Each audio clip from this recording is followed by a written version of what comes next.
Okay, we're at 33 now, so let's crack on. And if anyone wants to jump in, they can catch us up from there. Okay, welcome everybody. Just a final reminder, if you can, please mute yourself. And ideally, if you can turn your cameras off as well, it just keeps everyone's connection as sharp as possible if you can do that for us. There will be an opportunity to ask questions at the end, and we can unmute you and so on. During the meeting, if we can all get muted, so we can whistle through the first few bits. So welcome everybody to our first club update of the season, or club date if you will, for short. Tonight you've got on the call, you've got myself, Tom Measham, and Leon Dearns. We're football development officers for the County FA. For those of you that haven't kind of had much contact or interaction with the County FA previously, so we're the County FA. We administer and develop the game. So we're not a county league, we're not the FA, we're the County FA, and we govern the football within the county. So that just clears up exactly who you've got on with you tonight. So what's on the menu? Tonight we're going to look at current guidance. I know there's been some added guidance today, education measures linked to coach education, QR codes, charter standard and interim qualifications, and your playing environment making the best of a bad situation. Like I said, there'll be opportunities for questions at the end. As much as we can tonight, we're really going to be focusing on getting a consistent message across to yourselves, and we're hoping that that'll then transfer into a consistent message for your players, volunteers, parents, coaches, players, and so on. So that's the real aim tonight. I'd just like to reiterate as well, we do have the chat function available. So if you click the icon that's on the screen there, if you've got questions during whilst me and Leon are presenting, feel free to throw those in there. I can't see it, but Leon's going to monitor that. If there's any quick wins, he'll get them answered for you straight away. Alternatively, we might deal with them at the end. Can I just ask that you are mindful, that you are respectful to other people and the staff members on here tonight with the comments and questions that do go in there. So we're going to dive in. But first, just like to say a huge thank you from everyone at the County FA. Firstly, for taking the time to drop onto this meeting. I know that you've got busy lives and sometimes better things to do. And also thank you for all the hard work that you've done and are doing to ensure that people can play football, essentially. So we'd just like to say a huge thank you from everyone at the County FA for being here and doing all that you do. Okay, on to the guidance. So I'm going to hand over to Leon on this, who's going to update you on today's additional guidance. Yeah, cheers, Tom. As Tom says, yeah, I'm Leon Dearns. I'm the Adult Football Development Officer at the county. If you've not come by me before, I'll just let Neil Jones in as well. I'll get a few latecomers. I'll keep letting them in as we go. So yeah, as Tom says, we released some additional guidance this morning. As you all know, South Yorkshire is from Saturday morning, midnight's going into tier 3 of the new government guidance for the COVID-19 restrictions. And because of this, we've been in discussions with the FA, local authority areas over the last 2 days since that was announced, just to put some more guidance in place for the grassroots game within our county and surrounding areas as well, because we understand that some areas within our county don't actually come under the South Yorkshire banner. So as in the grid at the bottom there on the slide, Tier 3 does cover the main areas within our county, the larger cities such as Barnsley, Doncaster, Rotherham, Sheffield. But obviously that's not all of our county. We also cover areas in Tier 2 and Tier 1 as shown in the grid there. So Tom, if you want to flick over to the next page for us. Yeah, so we've all got this guidance has been sent out today to league officials, league secretaries to send out to their clubs as well, and it's been sent out to club secretaries directly. As well as being put on our website. The first part that I'm going to touch on is the adult football, travel and spectators, players, coaches, covering the National League system, step 7 or below, which includes Sunday, Saturday, midweek, grassroots, adult football, open age.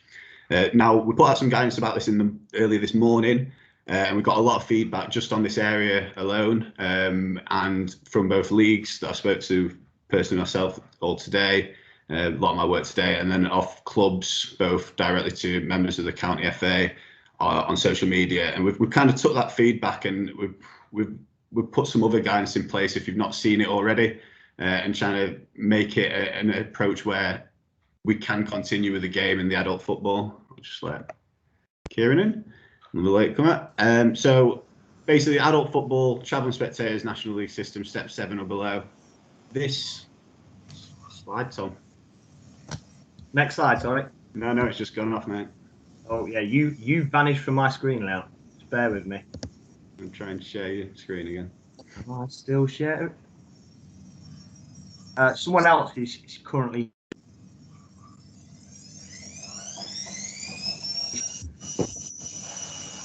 I thought someone's got a washing machine on as well. Can you see it again now, Leon? Yeah, back up. There we go. Can you find who's unmuted themselves as well? There we go.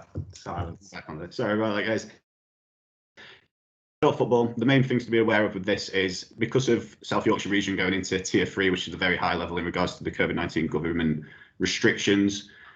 So we also have, as alluded on the last slide with the grid, we've got clubs and players within tier 2 and tier 1 areas. Now, because of this, it is now not permitted for tier 3 individuals who are living in tier 3 areas to move into tier 2 or tier 1 for football activity, and vice versa, tier 2 and tier 1 moving back into tier 3 for football activity. So as an example, it says on there, Sheffield to North East Derbyshire or vice versa, because North East Derbyshire is within a different tier to Sheffield, which is in tier 3. Now, the one area that has been changed on this is that now tier 3 clubs and football is permitted within other tier 3 areas across local authority areas. So an example of this could be Sheffield club going over to Rotherham, which is also in a tier 3 area, and can still take part in football activity. This will still have an impact on the adult games. We know, I've said, some teams are outside of the tier 3 system, but we will be working with leagues to put things in place that we can really just make sure that football can still continue to the best as the majority and the best as we can do. Just along with this, it also doesn't affect referees because these classes as work for referees. They can still travel across all tiers to officiate games wherever they might be living, and also because of the tier 3 system, adult clubs must also minimise the number of people in attendance or travelling to matches or training sessions. So just the final bit around adult football is that we just want to ensure that the numbers are restricted for players in essential coaching or sporting roles, and spectators should potentially be discouraged for attending adult games where possible. We still want people to enjoy football, but at the moment it's limited amount that we can do. But if there is still spectators there at your clubs, just ensuring that they're still abiding by the current government guidance to social distancing. If you want to move on to the next part, Tom, that's just on youth and disability football. So similar again, but this hasn't had too much further restrictions put on the game for youth and disability football. This, in a nutshell, stays the same, where players can still move between the tiers and coaches can still move to the tiers to play football and participate in the game. However, we must stress that this we're still going on the current guidance for social distancing and what we had in before from the FA regarding social distancing where possible for players, robust hygiene standards and risk assessments in place. The NHS track and trace or QR code in place, and then strongly recommending, again, just minimising those spectators where possible in the youth game. So if possible, just having an adult, one adult per child attending those games just to reduce spectators. But again, on that sideline, abiding by the government guidance for groups of 6, social distancing when watching games at youth football where possible. Next one, Tom, for us. It's the last slide on this.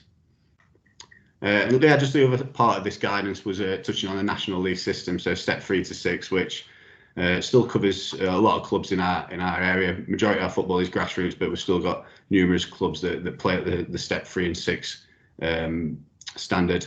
Again, the FA have launched that guys is that tier 3, tier 2 and tier 1 can still move across and play within different local authority areas and across local tiers. But again, it's just the emphasis on spectators, and the guidance is that any individuals in a tier 3 area, high risk area, shouldn't be moving to a lower tier. So again, going back to that adult participation one, for the grassroots game, just reducing the spectators where possible, or making sure they're not moving across tier areas. Just final point on this, guys. It's an ever-changing environment this season, as we know, and it's not a normal season. It's going to be changing throughout, and we're trying to keep up with the guidance that's given by the government and local authorities, and taking advice from them, yourselves, leagues, and trying to just make sure that football's still a safe environment with the guidance in place, and that we're trying to do the right thing. Like I say, this could change after the period of 28 days after the tier system's put in place for South Yorkshire, and we'll hopefully be able to reduce these measures if that happens. But if you have got any questions, we'll be able to answer them today, later on, like Tom said at the end of this PowerPoint. Or if you've got any long questions or ones that are away from this that you want to ask, just send them into support@sheffieldfa.com, and that's for anything else as well. Perfect. Thank you, Leon. No worries. Okay, so what we're going to look at now, alongside the additional guidance that Leon's just gone through, is the guidance that was last updated on the 16th. So just to clear up a few little bits, announcement by the government on the 22nd of September made all COVID secure guidelines a legal obligation, and a failure to adhere to these can result in fines. So that moved from being kind of advice to a legal obligation. We will continually update our website if and when guidance changes. It will always be the first thing that you see when you visit our website. I will send this presentation out after we come off tonight, and there's a link that will take you straight there. What I want to look at is what the practical implications are for grassroots coaches. And first and foremost, the NHS description of when you need to self-isolate. This is really key for clubs, and we're really keen to get some consistency across the board here. So these are the only reasons that you need to self-isolate. You have symptoms, you've tested positive, you live with someone with symptoms or that has tested positive, you are told to self-isolate by test and trace, or you arrive from a country that requires you to quarantine or is high risk. So they are the only reasons an individual will need to self-isolate. Nowhere does it say on there that if you played sport with someone or you may have been near someone that you need to self-isolate. And this is really key for what kind of happens next. So we're getting this question quite a lot coming in following incidents during fixtures or training. So I just want to run through these questions that are on our FAQs located on the link. What happens if a player tests positive? If a player has tested positive, they must from that point self-isolate, or from the moment they have signs and symptoms. Test and trace will pick it up from that point. The player needs to contact NHS and arrange to get a test. The club can carry on, and this is crucial. The club can carry on. They need to be mindful, although you should be all ready to follow the guidance strictly. Test and trace may contact you, and if they do, and they feel the need to contact others to tell them to self-isolate, then they'll need to do that, because that will supersede this question here. So that is the policy if you have a player with signs and symptoms or that's tested positive. They themselves remove themselves, and then you may carry on as a club, but that is reliant on you adhering to the guidelines. And this is also the same if it's an opposition player during a fixture. What happens if I have played an opposition team and one of their players has tested positive? Again, the key bit here is highlighted. Match play is not considered close contact. Why are we able to say that? Because the guidance that you are following is ensuring that there should not be close contact during football. Obviously, there is physical contact, but the measures that we have in place, it's an outdoor sport. And if you're disinfecting your equipment and not going through goal celebrations, not doing team huddles, not using the changing rooms, those mitigations that are in place ensure that football is not considered close contact. So it's really, really crucial that we follow that guidance. And I'm just going to reiterate, if you have an individual that tests positive or that shows signs and symptoms, they themselves self-isolate. The club can carry on. We've had a couple of incidents where teams have totally shut down for 2 weeks due to someone showing signs and symptoms. We've had adults not attending work off the back of it, and we don't want that to happen. That's not the guidance. So the when to self-isolate is the key to it, and you can easily find that if you search it on Google, or I think I've linked it on the presentation too. So just a reminder to keep the game safe. All teams that are playing should have an appointed COVID officer, and you should have a risk assessment in place. That is an ongoing working document. It's not something that you filled in, sent in, and then put it in the drawer. It is an ongoing document that needs to be to continue to be used to measure risk for your match days and training. Maintain social distancing for your spectators, for your players on arrival, for your players during team talks and intervals. That's crucial. Managing your spectators and ensuring that they aren't touching the equipment if it comes off the pitch, they're not too close to the pitch, and that they're staying in their bubbles also. Ensuring that you and every person that's coming to training or matches are conducting a self-assessment before they even think about leaving the house. Do they have any signs and symptoms? Do they have a cough that's not going away? Do they have a high temperature, etc.? They need to be doing that. No one should be arriving with any signs and symptoms. Disinfecting your equipment. There's clear guidance on when you need to do that. Absolutely crucial. And your QR codes, which helps to aid test and trace. So just, again, reiterating that we've got to keep the game safe. Don't get complacent. It's really important that as the weather turns, we don't start thinking, oh, I tell you what, the change room looks warm today. It's really important that we don't get complacent here, and just please do your absolute utmost to share the messages with all of your club members, coaches, players, anyone that's involved.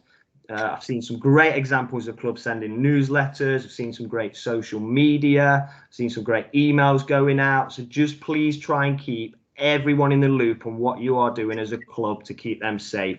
That will help the message trickle down, particularly you junior clubs, to the younger players at your club, and hopefully they can then take that information in.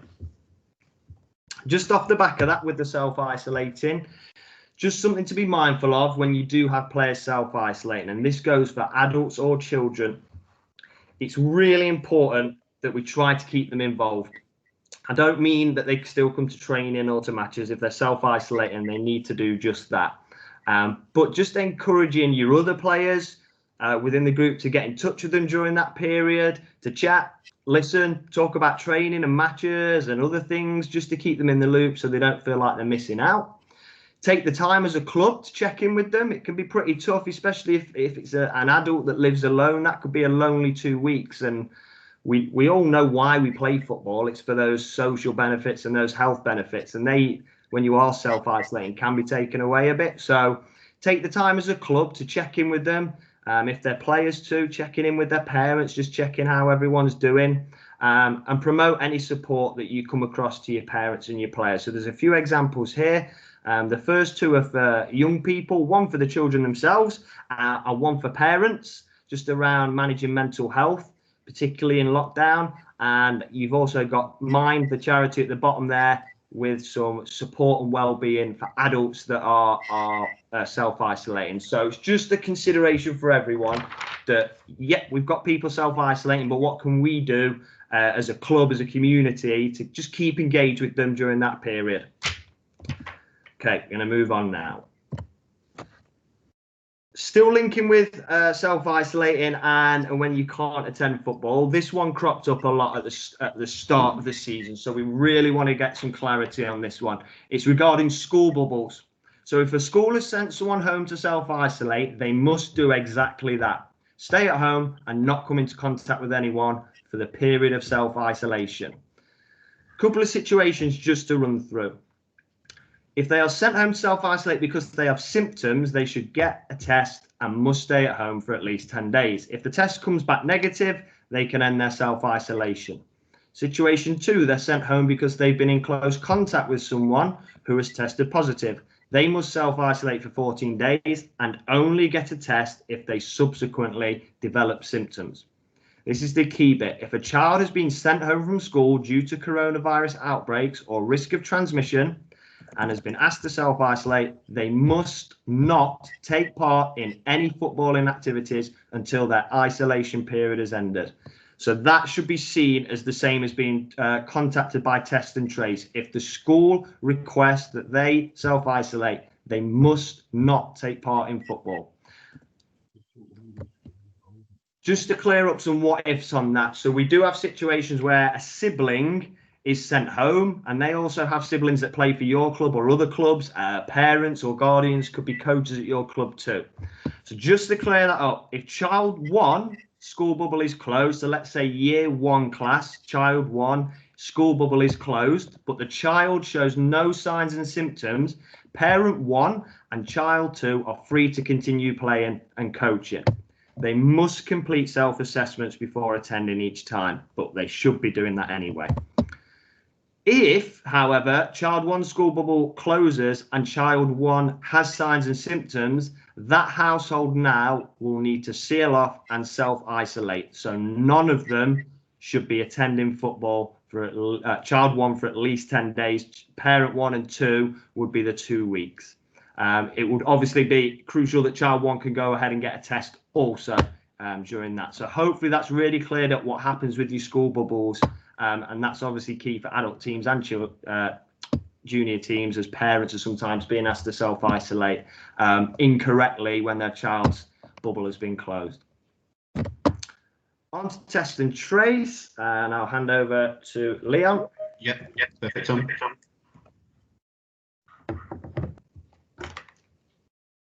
Sweet.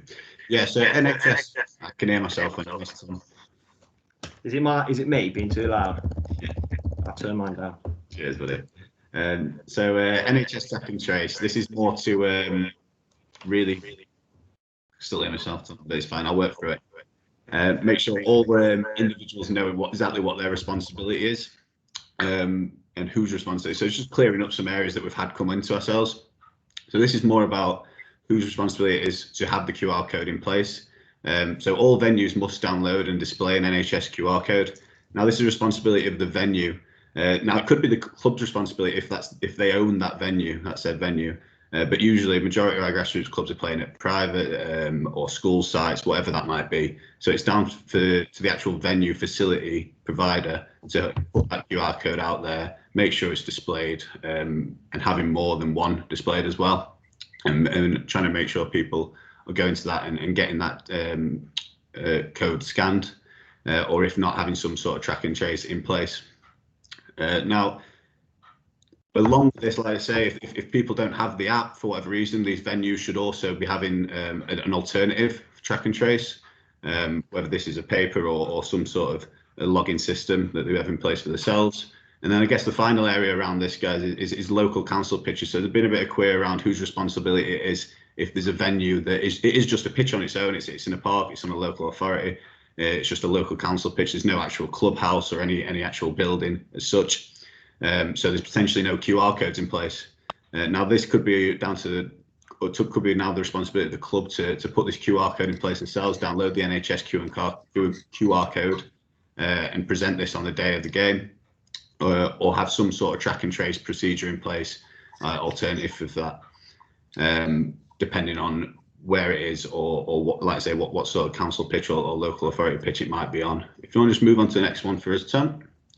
We've just collated a few really good examples that we've seen on social media from the clubs, like I said earlier, that have their own facilities, so are putting their own QR codes out there, and really just outlining exactly where they are, how to use them, and loads of reminders out there as well, making it really clear. So some great examples on the page there. That's just to name a few, but there's been some brilliant ones throughout our county.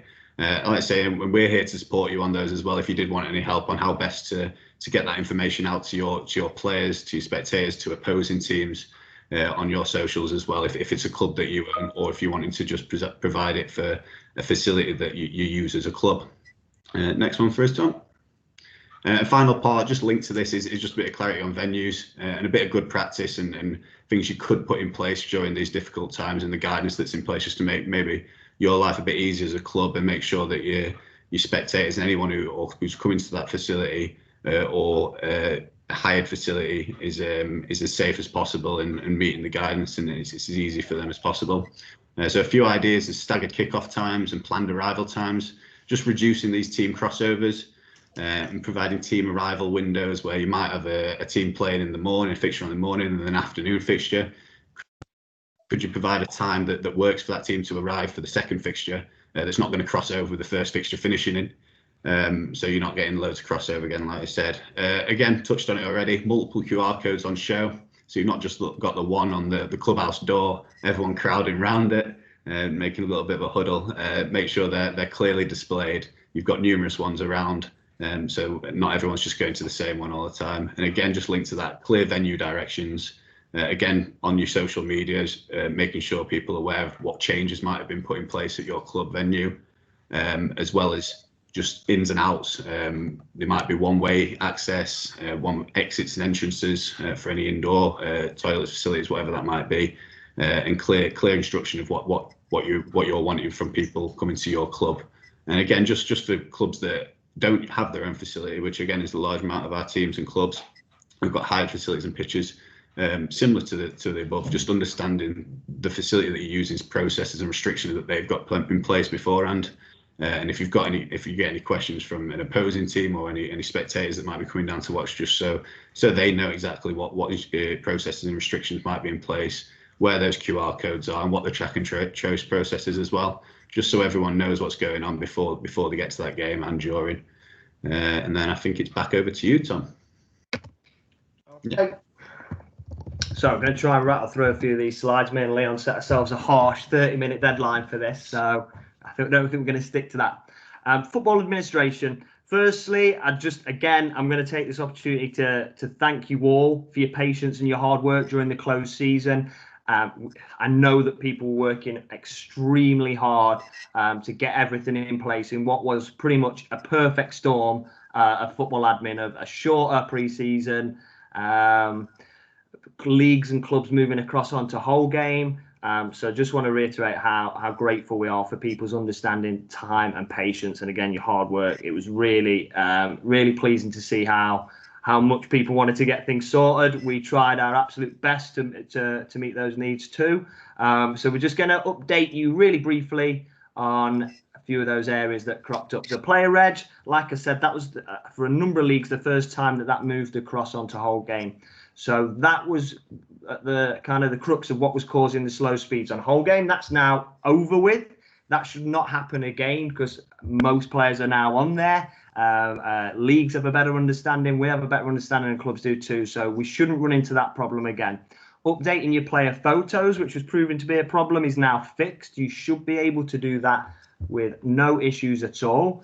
If you do ever struggle with that, best thing to do is send into the County FA the support email address that Leon showed earlier, the player's name and fan, and tell us that you're having an issue with the photo. All that we can do is delete it, and then you'll be able to upload a fresh one. The semi-pro clubs message that's been coming up a lot when you are trying to sign players to your club, even if they don't have any football roles or are signed for any club, it has been cropping up a little bit. If that does come up, again, straight into our support email with their name, their date of birth and the fan and the team that you want them to be added to, and we can get that done straight away for you. So don't feel like you need to send a question in to ask. Just give us that information, give us the specific team, and we can add them really quickly and get back to you and say player added. Then you can complete player reg on whole game. FA full-time logins. This has been last week's one. So just to be clear, all the logins from last season expired. That's what happens. So you then have to kind of re-register for your full-time login. Only the people in those specific roles on the screen, so manager assistant, coach assistant, and team secretary will have access to full-time. The minute you are added into one of those roles, you should get a generated request from full-time to create your login. If you don't, please contact your league and they can check it out so they can then resend it to you. I would always recommend checking your junk because it can go in there too. So that one's been a bit of an issue the last few weeks. Also, just ensuring that your whole game profile's up to date. So your email's on there, your telephone number is correct. That way, when you do get sent your login, it should go straight in. Affiliation. I know the next one's a long way away and something to think about in the future, but we just like again to say thank you for everyone's hard work of getting all of those affiliations through in what was a very short period of time. And just to reiterate that we do listen to your feedback.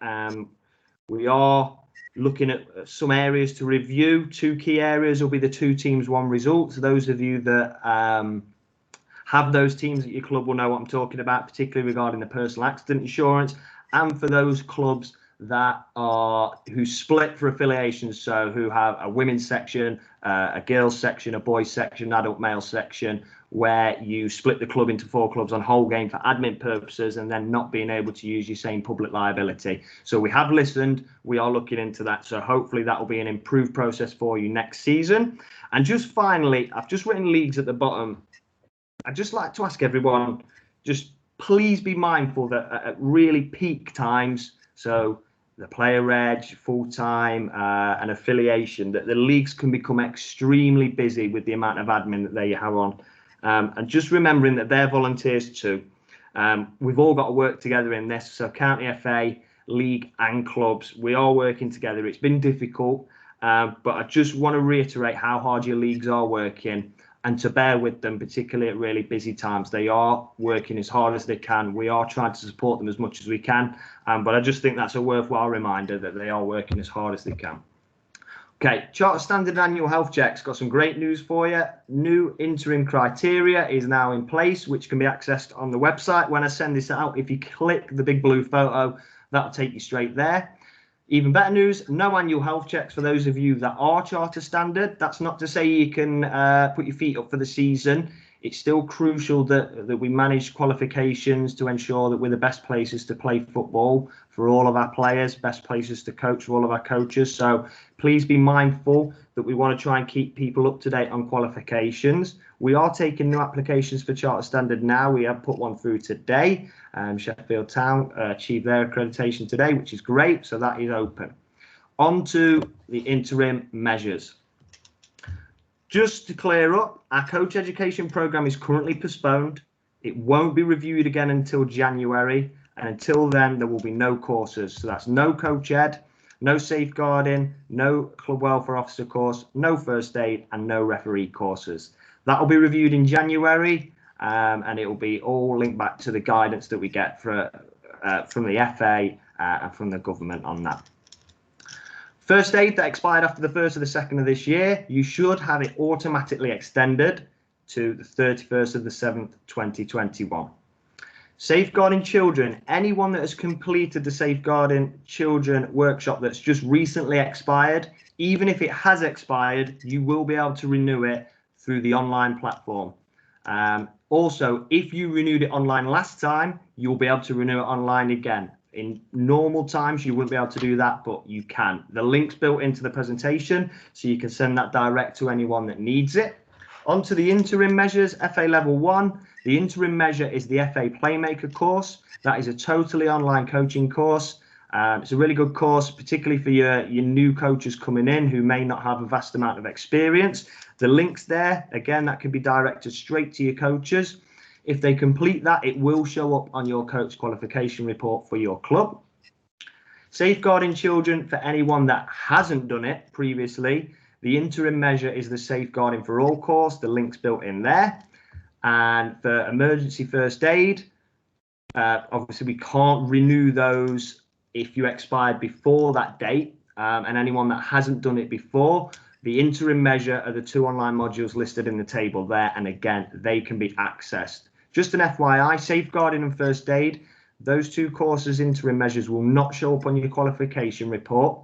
We can see it listed against an individual, but it won't show on your qual report. I'd recommend anyone that does them at your club that they send you the PDF copies of their certificates that will generate, and that way you can then maintain insight into where everyone is. Finally, because this was asked on the sign-up sheet, welfare officer interim requirement. Obviously, with no safeguarding children courses and no welfare officer courses, you can't get qualified. So the interim requirement is a DBS, online safeguarding for committee members, and the Safeguarding Children workshop. If you have a welfare officer that's never done that before, we can open it up to allow them to do it. Although I've just told you that if you haven't, you need to do safeguarding for all. For a welfare officer, we can do that. All of that is with the remit that you will be on a county action plan, which we will need to implement before we can add that new person on. So hopefully that's covered all of your interim qualification matters. And finally, just want to have a brief look at playing environment and making the best of a bad situation. We spent a lot of time talking about players self-isolating. So just a few top tips and a few ideas just to spark a thought to try and make the best of a bad situation when you've got those players self-isolating. Key to it is keep your league updated on your situation. So make sure they know what your current situation is if you're going to have 2, 3, 4, 5, 6 players missing. Just so that they, if they can, and they will try to apply common sense. So if they can get a different fixture arranged for 2 teams that don't have any players missing, and maybe you then don't play that week, they will do their best for you in those situations. I'm not saying that's guaranteed, but it's good to keep them up to date on your situation. Contact the opposition to inform them and try to have a little discussion about making the best of a bad situation. And just remember why we play football. We're there for the health benefits, the social benefits. We're there to have fun. We're there because we love the game. And that's going to work both ways, really. To do what you can do to get the matches played and put the result to the back of your mind. So with that in mind, we want to get fixtures on. The leagues are going to do whatever they can to get fixtures on. We as a county FA cannot step in and intervene in that. It will always fall back on the league's rules. So we have had a few requests about, oh, can we get our game cancelled? It's not a county FA matter. That is a league matter. So that's why it's important you keep them in the loop. But we want to get those fixtures on. And at times, it might not be in the same format that we were planning on. And we had a league meeting a few weeks ago, and most of the leagues that were in there, or all the leagues that were in there, were happy for clubs to come to an arrangement to make sure that a fixture is played so everyone gets the benefits of playing football and to make sure it's worthwhile. So just a smaller side of teams table here. Using the same size pitch, that we can play a few different formats. So if you're not able to change the venue and you know that you're going to be playing numbers down, you can still play these fixtures on those pitches. So if the opposition have agreed to match your numbers, if you have players self-isolating, if you're playing 11v11, you could drop down to 9v9 using the same pitch. It's a different game. Of course, it'll be slightly different. There'll be bigger gaps. It might be a bit more high scoring, but the fixture can still go ahead. So if the opposition are willing to manage you, you do have some flexibility there to try and get the game played in a slightly different format. Obviously, you might get the feedback that, well, we've got 15 players. I don't want them sitting off. It might be if you're in a league that doesn't have roll on, roll off, that's introduced for that fixture, for example, if the league do agree to that. But there's just some examples of how you might manage that with reduced numbers if the opposition are willing to match. If the opposition aren't willing to match, if there's a situation, so it could be that you're in a results-based league and promotions, relegations are a real threat, or you might come up against managers that winning is slightly more important to them, maybe. So that's going to happen. Not everyone's going to say, absolutely, we'll match your numbers this week. So a couple of scenarios here using power plays creatively. For those of you in the junior leagues, you probably know all about power plays. Scenario 1, Team A are playing with reduced numbers due to self-isolation, but Team B are playing for the result. Team A could propose to Team B that if they go 3-0 up in the fixture, that they'll reduce their numbers to match Team A. If the score dropped below 3-0 again, so 3-1, they can return their players onto the pitch. That way, Team B are almost guaranteeing that they get the result that they want, but for the majority of the fixture, it's going to remain close. It's going to remain competitive. So everyone there gets a positive experience. An alternative scenario, a reverse power play.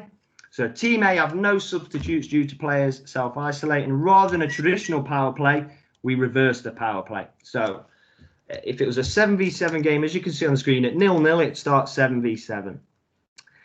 In a normal power play, if a team went 4-0 up, the opposition would be adding a player there to make it 8v7. And again, if it went up to 6 goal deficit, they'd add another player to make it 9v7. The reverse of that, though, because they haven't got any subs, is if a team go 4-0 up, could they then take a player off to give the opposition greater chance? And again, if they continue to beat them and go 6 goals ahead, could they take a second player off to keep the game even? And if they get a goal back, you can obviously see that players can be reintroduced. They're just a couple of ideas that we just wanted to float. We want the conversations to happen between clubs. And like we say, we want the match day environment to be made the best experience for everyone. What we don't want are teams turning up 2 weeks in a row with players self-isolating and they're on the end of absolute thumpings, because that's going to have a negative effect on everyone involved. Chances are they'll have extra players then that don't want to attend, don't want to play in future weeks, causing another problem. So although we play football, some of us, because we enjoy the result and the win, we've got to remember why we play football and the bigger picture here, that getting kids and adults out on the pitch, getting all the benefits, the health benefits, the social benefits that we want from football, that we've got to make sure that people keep wanting to come back. So there are a couple of ideas. I'm happy to chat with anyone. If you've got any concerns or worries around that, more than happy to have a conversation. Right, so we've come through to the end. We're on to questions. We have thrown a lot of information at you there, so hopefully we've covered some of what you wanted to see from tonight, but happy to pass across to Leon now if he's got anything to add. Yeah, we've got quite a few bits in the chat, Tom. I don't know if you want to jump out of that as well, or if you're going to keep the slides either or, so you can just see bits and pieces as well. I've answered a few, but I think a lot of them are easy to answer openly to everyone, so it refers to everyone as well, so everyone's got a better idea on what's going on as well. So where did we start? So I've got Rebecca asked a question quite early doors. Is it still compulsory to parents to be at training sessions for young adults under 15s? So I believe this is more in regards to safeguarding. Is it mandatory? Is it compulsory? I don't believe that it's mandatory for them to remain there. I was in the impression. Hi, I'm sorry to jump in. It's Rebecca from Worksop Yes. United. We've currently got in our risk assessment that all of our team's parents have to attend or training and or matches. Okay, in the risk and can't leave because of the first aid element. We're getting some pushback off, obviously, especially if the older parents of like the 8-15 tier group, saying that actually they can't make it. Just want to know if there is some kind of clarity, because if there is a first aid issue, these kids are kind of themselves, or if it is that if they've broken a leg or something, we'd ring an ambulance anyway. So it's kind of like just to get some clarity, because a lot of our kids are not being able to play due to parents not being able to finish work, etc. Okay, I'm going to say leave that one with me. I'm coming back to you in a moment. Yeah. While you're doing that, Tom, I'll move on to the next one. We've got a question from Rachel, which I answered John's question before, I believe, and then didn't actually answer Rachel's question. Can an adult player living in South Yorkshire play for a Notts County FA registered team? Step 7. Quite a specific scenario. It depends on the team in Nottingham County FA, where they fall in the tier system and what guidance Notts FA have currently got in place. It might be one for us to just have a chat. If you want to send us that through after, Rachel, we can have a look into that in more detail on where the team actually is, and the guidance from Notts as well. Next one's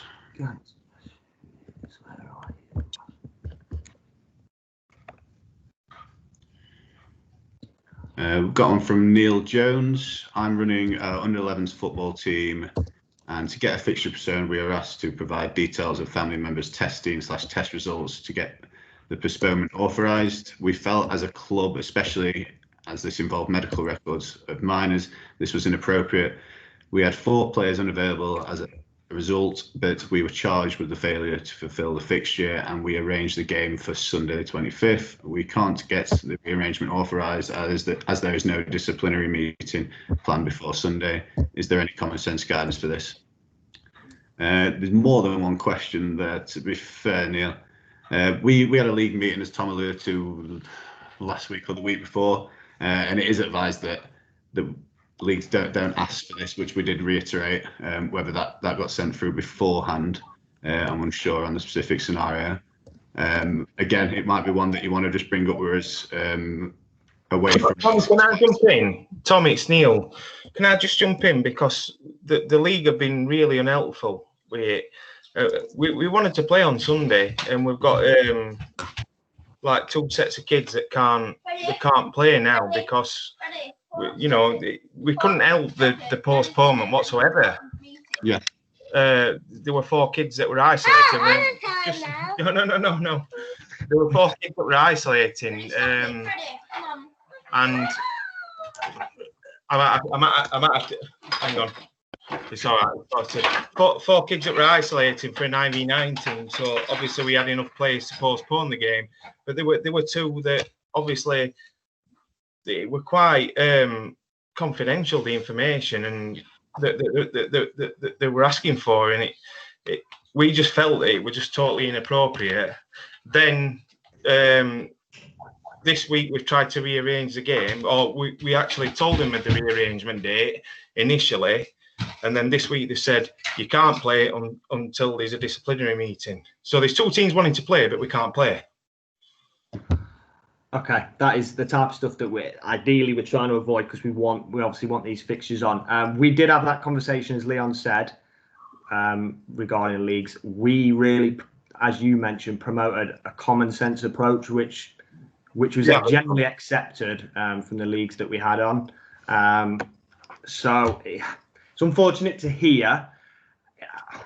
It's tricky to manage because obviously, as I said at the start, we can't enforce the league to do anything against their kind of league rules. So if you can maybe give us... Can I just jump in, Tom?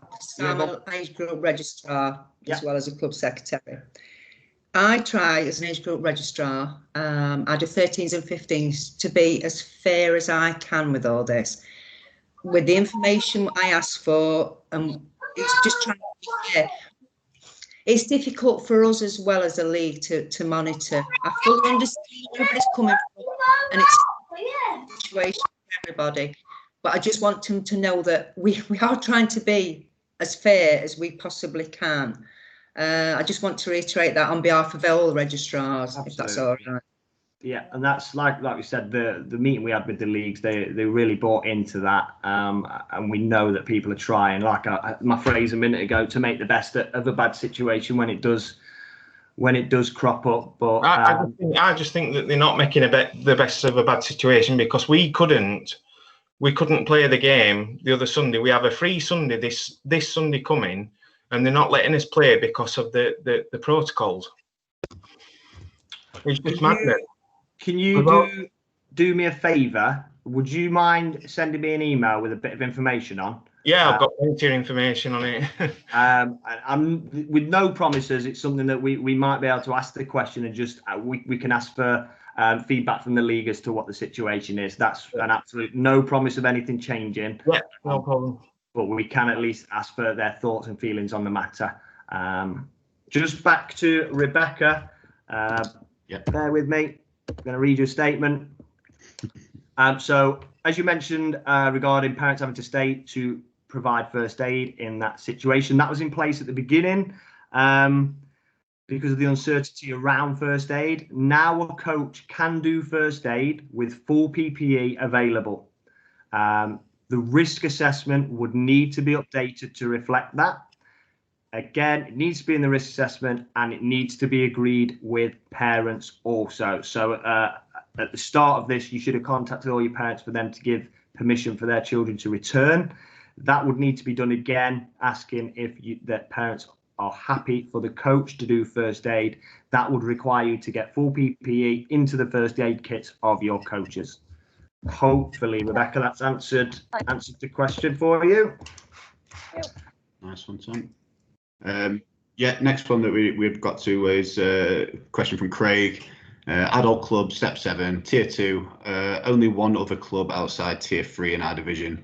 If this continues for some time, it if I can say it, affects our ability to complete the league, and therefore our ability to retain players. Any ideas on that? Understand that, Craig. And like I say, at the beginning when we were going through the new guidance, not all our clubs like yourself will come into that Tier 3 South Yorkshire area. So we've got to be wary of that. And that's sort of conversations that I've been having with leagues today on some potential contingency plans or rescheduling they can do for their clubs with those certain, outside the Tier 3 areas. Just from that scenario straight away, I can see that, like you said, it's one of a club outside Tier 3. Could it be that the league go into a position where for the next 2 weeks at least, just to get those gone, the two teams outside the Tier 3 area play each other home and away just as a rescheduler, and then we look at it at a later date. It might be a few weeks where there's postponed and no games just for your team, unfortunately, within the guidance at the moment. But I completely understand your query and frustrations with that for your club specifically. I hope that's answered your question. Leon, I've got a quick one here. Claire Cowan asked, 2 heads of local schools determined that because a player tested positive, their teammates have to remove themselves from school and isolate. As I said, on the first few slides, there's only those 5 reasons to self-isolate. Football is not considered close contact. And the absolute last thing that we want is children missing out on school because they played football. That isn't the case.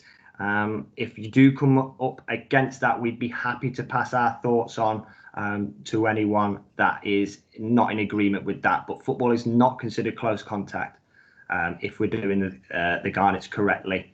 And there's only 5 reasons for those individuals to self-isolate, and that is not one of them. Any more in there? Yeah, I've got a few that we just missed out that came through while we were presenting. Got one from John, Bolsover.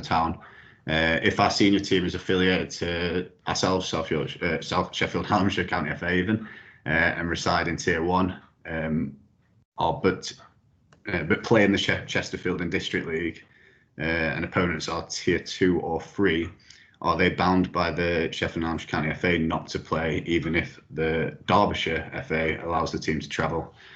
Unfortunately, John, from first looking at that question, I believe you'd be under our rules as you're affiliated club and sanctioned club to our county.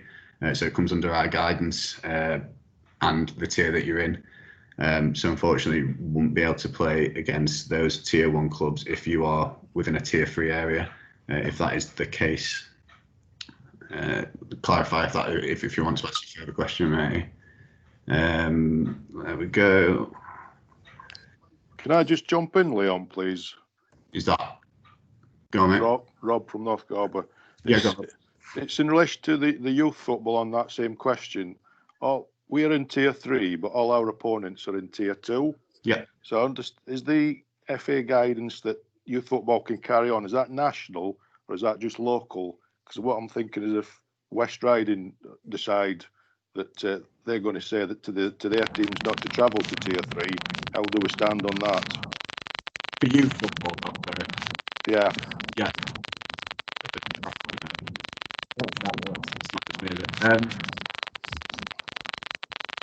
Can you hear me? I'm just going to mute you, Rob. I think we're getting a bit of That's not Rob. Has anyone else got the microphone on? It was John. Apologies, John. I have muted you just because we were getting a really loud crackle there. I will mute in a minute. Yeah, Rob, for youth football, because it's across tiers, that they're okay to move across, like I say, in our guidance that we outlined. We've not seen anything from West Riding that put out anything regarding their guidance, but I'd imagine it'd be consistent with ourselves. And like I say, we've been in conversation with the FA and they're looking for consistency across the country in line with tiers. So hopefully that won't affect you too much if you're travelling to West Riding clubs and vice versa. A couple of questions. Did that answer it, Rob? Sorry. Sorry. Yeah, that. Can you hear me? Yeah, go ahead. Yeah, I'm quite happy with that. But I say it was just to come to the conclusion that they say, well, they're not going to let us travel to them, or they're not going to come to us because of this, with the effect on the kids. But if it's going to be an agreed policy nationally or at least locally across different borders, that should be all right. Yeah, I think that the FA's approach should be going for consistency as a whole. Cheers. Thank you. I'm going to try and, John, if you want to mute yourself again, Bolsover Town, see if we don't get that crack. Still got it. Sounds like a machine gun going on. really struggling there, John. I am going to mute you again, man. We are getting Pop it in the chat. Yeah, we're getting a really big crack.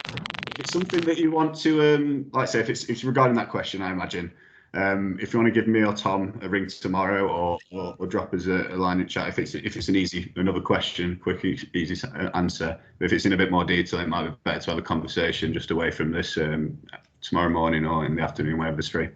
Okay, just got a couple of quick ones. Steve Bully asks, would you suggest power plays for teams older than under 10s? I'm not going to commit to suggesting do this, do that, but what I'm asking is that you try and make the best of that bad situation, speak to the opposition, explain the situation. I think the dream for me would be that if you've only got, under 10s, if you've only got 6 players on that day, that the opposition might just choose to match you from the start. If they're not willing to do that, then some form of power play where they may be reduced to match you if they go 3 goals up or 4 goals up will be something to discuss with them prior on the day, ideally prior, just to make sure that fixture's worthwhile and fun for everyone, particularly at that age group. The leagues, like we said, we had a really positive meeting. They want fixtures played and they want them to be meaningful and fun, so they're happy generally that you make the best of that situation on the day. Any more in there? There's a few. The league, okay, this one's come up a few times. If a league have rules over and above the guidance distributed by the FA, do they take precedence? This is a tricky one because obviously we've fed back that league rules are league rules, and unfortunately you have to adhere to them. I've come across this. We have leagues, clubs obviously playing in leagues in different counties, in different areas, where leagues have told teams that they're not playing for 2 weeks because they've had a school bubble close, for example, which isn't the guidance. They're going above and beyond, as you've mentioned. What we don't want to do is step on toes as a county FA. Your recourse would be to ask the league for their thoughts on that and clarify their position within their league rules. If they've not changed the league rules to reflect that, then you may be in a position to say, this is the guidance and you're going above and beyond. We'd like to play the fixture or we'd like to continue training, because I've had leagues tell teams that they're not allowed to train, which again is not the guidance. So league rules are league rules, and the league will adhere to them. It's your recourse would be to ask the question regarding if that has been put into place, that rule. So have they had was it done at the AGM or in an EGM to change rules to reflect that? If the answer is no, you may be able to then say, can we then go back to the guidance, please, and we'd like to get a fixture played. Again, we are happy to be a kind of a second set of eyes on any of those situations that do crop up, and to being on phone calls or meetings that you do have surrounding that. Yeah, I've just got one that we missed. So I'm just going back from Steve. Given the lack of school pitches, can we use 3G pitches that aren't on the FA approved register? What are the criteria for approval? We'd always recommend not using non-FA approved pitches, Steve. If you are struggling for a pitch or for whatever reason, like say you play on a school or an FEHE facility and that you're unable to get on there, again, users, that's what we're here for. Let us know and we'll be able to help you and support you, try and find you a pitch to get on which is FA approved. Alternatively, look onto pitchfinder.com. That's got all the FA approved pitches. Stick in a postcode, your area, and it'll come up through all and start making some inquiries if that's a problem that you come by or you're already having. But like I say, feel free to get in touch and we'll have a look into that for you. We've answered Andrews, I believe. Got one from Claire. I'm just trying to clear up the tuck shop question, Leon, so just bear with me. Okay. So this one from Claire, the FA guidance says clubs with catering facilities. That's the one. That's what you're doing, right? Got you. Neil, thanks. Catering facilities, yeah.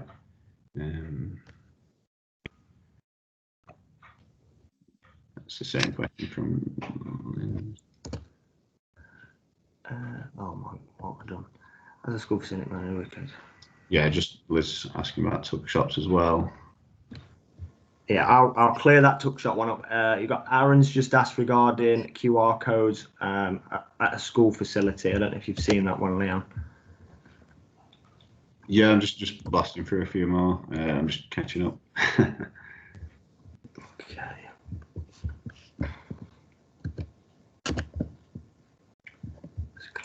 Is that a quite recent one, Tom? So yeah, it's the last one that just came in. I've got a few from 7:30. Well, 29 past. So I think that's we'll just start from here. So got one from Charlie. So youth football can move between tiers. 3 can play with tier 1 or 2. Is that right? And the same for adults. That is right for youth. Just to clarify, for adults, tier 3 can't move into tier 1 and 2 areas, and vice versa. 1 and 2 can't move into 3. However, 3 can move around the different local authority areas that are also at tier 3 within the South Yorkshire region. So it might just affect a few of the teams that come into the tier 3 area, or players with coming into the tier 3 area, or vice versa. Again, that information's on the guidance that we released, Charlie.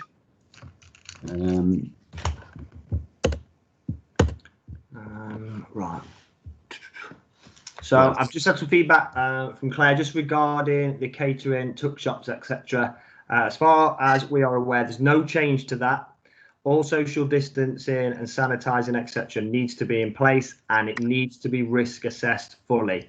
That may be different in with a change in hospitality, but we've not seen a change in that. I'm just going to go back to the question to make sure I've answered it.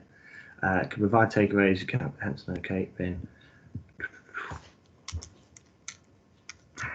So we haven't seen a change in it. I'm just trying to read the end bit. Felt guidance didn't permit it. I'm going to get that one cleared up properly. I'm going to get. I'll continue with the questions that we've got, Tom. So we've got just from Claire. Thanks for the messages, RE. Teammates not isolating. As outdoor football not classed as close contact, is this the message that can be communicated to schools and trusts? We are in regular contact with FE and HE organisations, sixth form schools, whatever that might be. But we do understand that they do have their own internal restrictions that they put in place. We do try and, like I say, keep that consistent message across all platforms that cater for football. But unfortunately, sometimes the FE and HE sector kind of take that over, and the school sector kind of take that over it internally. But it's something that we can communicate out to the ones that we do have regular contact with again. Just to cement that message. They will have all got the recent guidance that we've updated today as well. Did we answer Aaron's? No, we didn't, did we? As a school facility manager, are we okay to ask clubs to provide their own QR? It's not mandatory for a club to have their own QR code. It should be the facility themselves. However, they can download their own QR code, but the facility, like I say, is the responsibility of the facility or the ground or the pitch provider to be doing the track and trace and QR codes put in place, Aaron. Okay, just back to Claire's question. I'll touch base with Claire at some point tomorrow, and we're just going to seek some extra clarity around catering and tuck shops. So we will get back to you on that one tomorrow. I think, Leon, we've hit most of the big issues on there. What we don't want to do is keep you here all night. So if we've not answered your question and we've left you unsure with anything, please do feel free to get in touch with myself or Leon, or email in to support@sheffieldfa.com. As I said, I will send the presentation from tonight out as a PDF for you, so you'll be able to click the links and take you to the majority of the places and links that we discussed. We will look to do another club update meeting in the near future. We were originally looking at bi-monthly. We may move that forward to maybe 28 days from now or a month from now, just in line with obviously today's announcement starting from Saturday. So it might be a good idea for us to get that in a month's time rather than 2 months' time, but we'll see how things change between now and then. Again, I'd just like to thank everybody for their time and your efforts throughout what has been quite a testing period for everyone involved in football. So thank you. You are all free to leave and click yourselves out. Me and Leon will stay in. If there's anyone with anything burning to ask, we'll stay in for a few minutes and wait for everyone to clear out. But again, thanks a lot, everyone, for tuning in. Thank you. Cheers, guys. Thank you very much.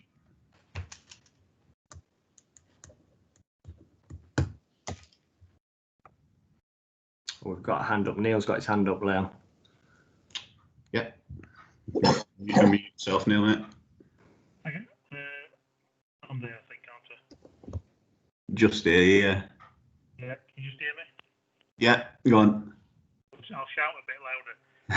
It's just a quick one. I know you've said about tier 3s going into 2. We've got sides that are all in tier 3, but obviously 3 or 4 players in our side that are living in Killamarsh in Sheffield, which is classed as Derbyshire.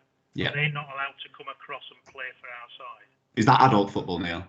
It is adult football, yes. That's correct, unfortunately, yeah. At the moment, those players can't move from a lower tier into tier 3 or vice versa. And for adult football, unfortunately, mate. Yeah, not a problem. Thank you very much. Thanks for your question, Neil. Cheers, guys. Thanks. Thank you. Do we have some more hands up? I did see, I can't see the name, I can just see it, the letter G. Gavin, yeah. Gavin. Yeah, that's me, guys. I was a bit late in getting into the meeting, so I missed the very beginning, but just a quick question. That I had Rob mention the question about moving from one tier to another tier across the board of other counties of the FA,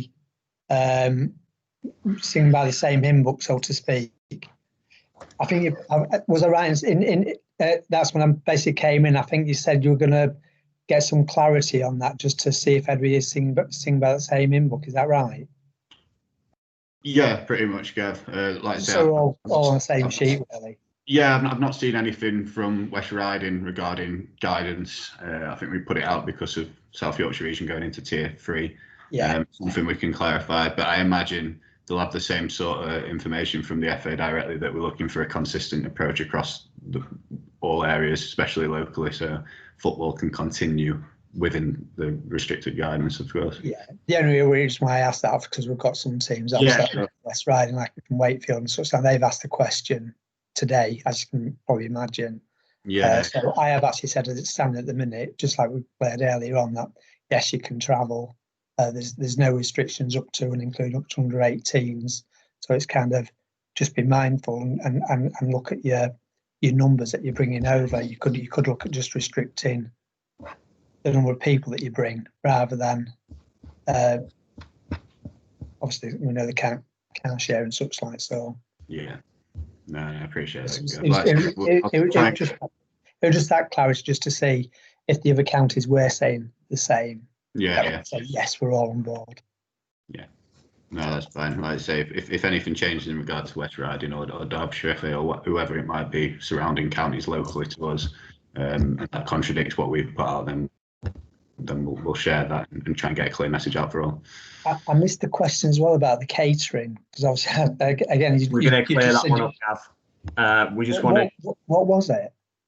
It's just regarding tuck shops, like setting up a table and selling a few bits on a match day, and just what the guidance was, and if it was allowed through the risk assessment. We just want to get a bit of clarity on it, because obviously catering and hospitality keeps changing. So yeah, we just want to make sure we get the right answer to Claire. I had this repeat earlier on when I was up at Aversley. He says obviously they can't do catering now, which I kind of get, because theirs is all indoor.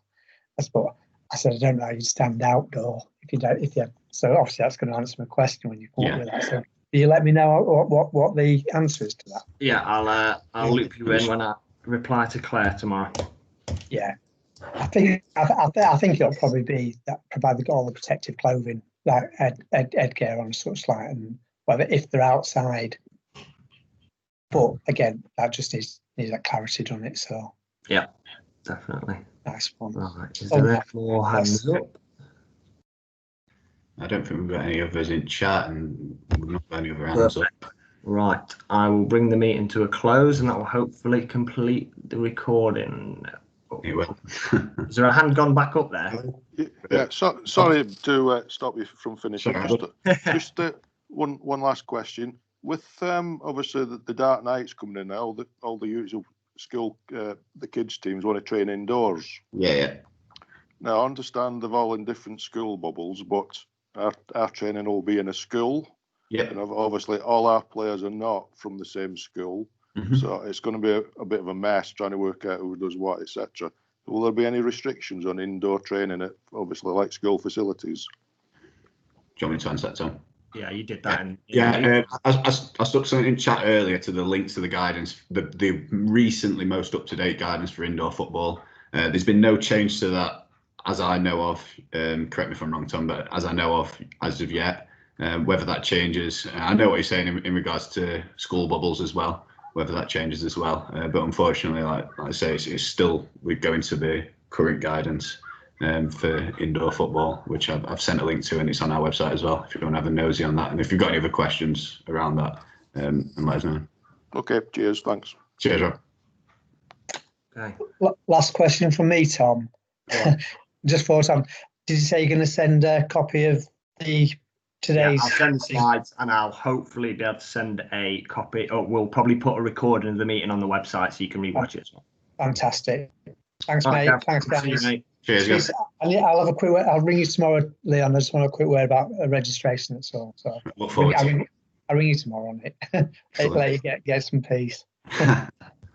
Cheers, guys. I'll bring it to an end. Cheers, Leon. Cheers, Claire. Cheers, guys.